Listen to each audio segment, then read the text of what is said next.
Halo, oke. Sekarang kita masuk ke sesi berikutnya di video ketiga, di mana kita akan masuk ke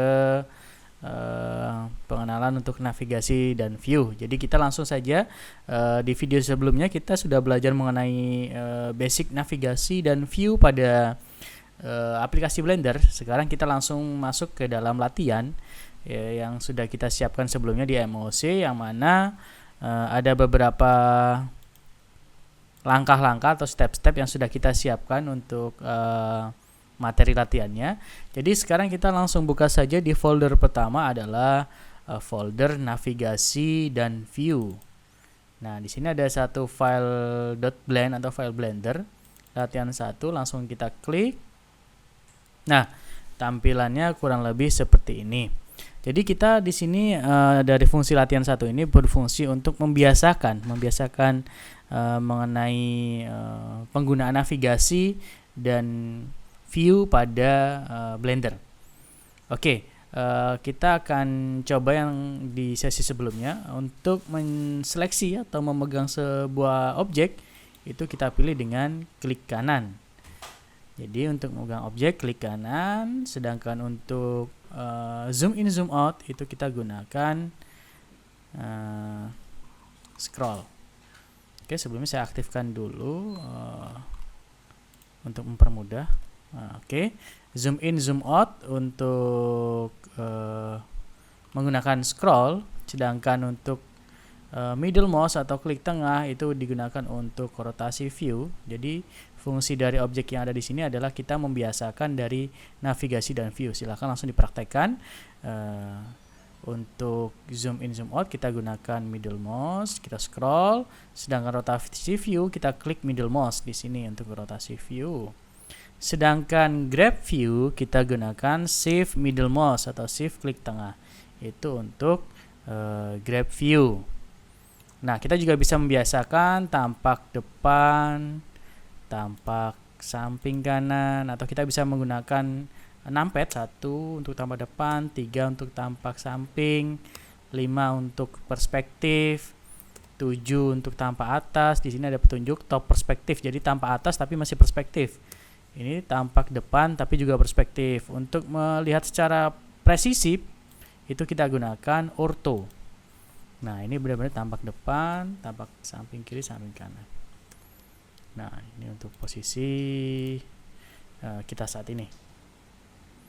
Nah, untuk berikutnya di sini kita juga akan membiasakan menggunakan manipulator. Manipulator di sini untuk defaultnya apabila kita klik objeknya, klik kanan untuk menseleksi objek, maka akan muncul manipulator transformation manipulator. Jadi yang tanda panah di sini adalah manipulator untuk transformasi.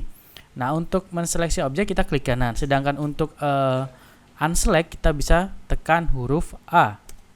A untuk unselect. Jadi klik kanan untuk menseleksi, unselect itu untuk A untuk unselect atau select all. Jadi kita bisa menseleksi semua, bisa tekan A.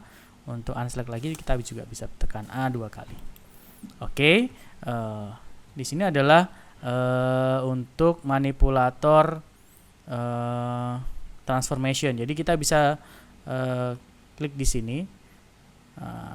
Kita juga bisa menggeser si objek di sini, bisa ke kiri ke kanan dengan cara klik kiri pada bagian ujung panah di sini. Apabila kita geser pada warna merah, maka otomatis dia bergeser pada sumbu X. Bila kita geser warna hijau, maka dia akan bergeser pada sumbu Y. Apabila kita geser warna biru, maka dia akan bergeser pada sumbu Z. Jadi kita bisa geser kiri, geser kanan, atau atas ke bawah.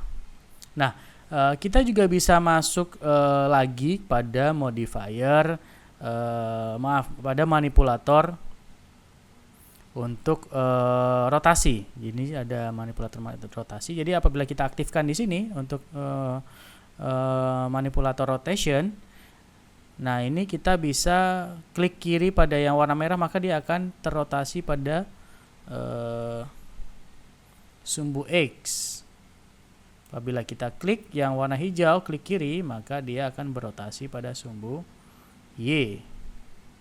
Atau kalau kita pilih yang warna biru, maka dia terrotasi pada sumbu Z. Nah, seperti itu. Jadi kita bisa juga menggunakan fungsi rotasi. Yang berikutnya adalah fungsi untuk scale atau scaling untuk ukuran. Apabila kita geser di sini, apabila kita klik yang bagian warna merah, maka dia akan bergeser. Maka dia akan berubah ukurannya pada sumbu X. Untuk undo kita bisa Ctrl Z. Atau apabila kita tarik warna hijau, maka dia akan scaling pada sumbu Y. Untuk undo, Ctrl Z. Apabila kita tarik pada warna biru, maka dia akan scaling pada sumbu Z. Atau apabila kita klik yang bagian tengah, maka dia akan bisa scaling secara acak.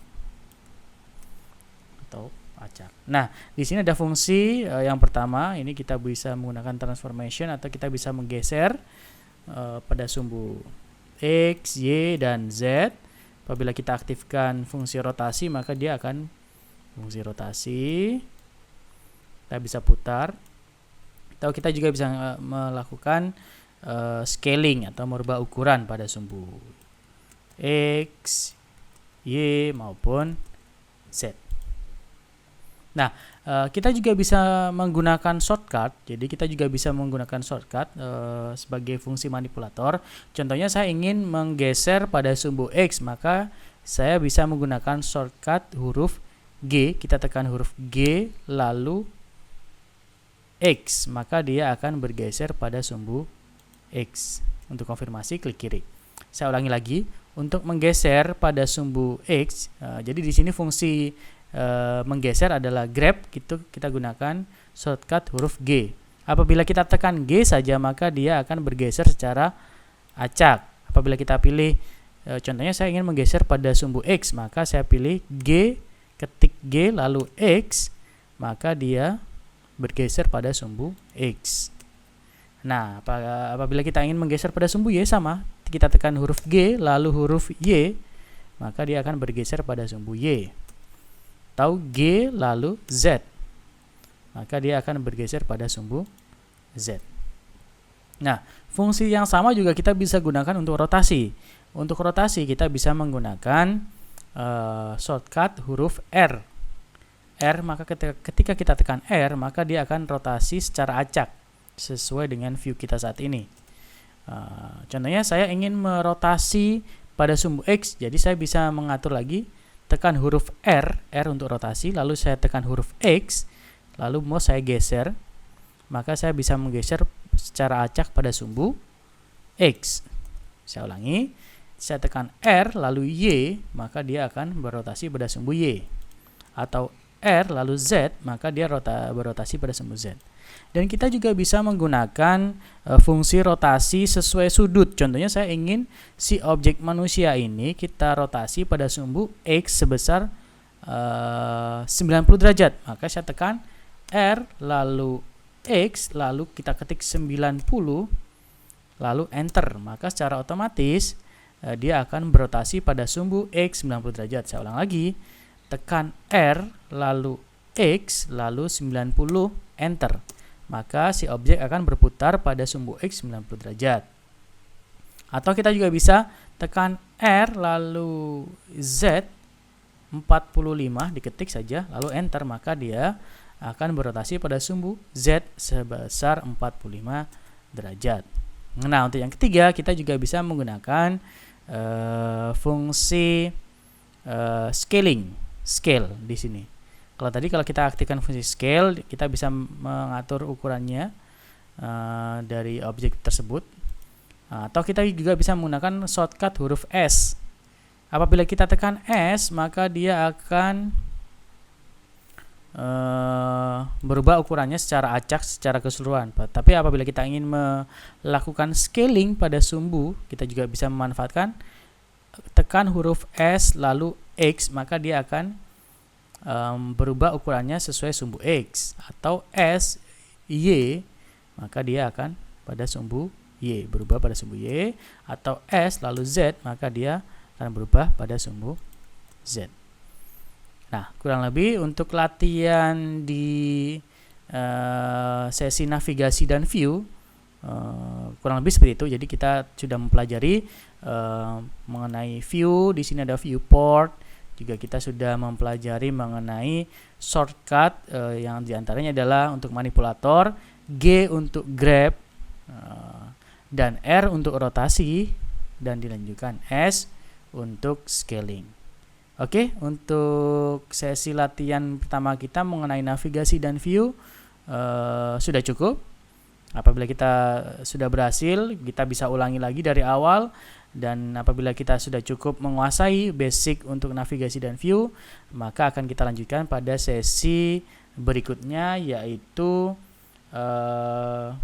latihan pada basic manipulator. Oke, kita lanjutkan di video berikutnya.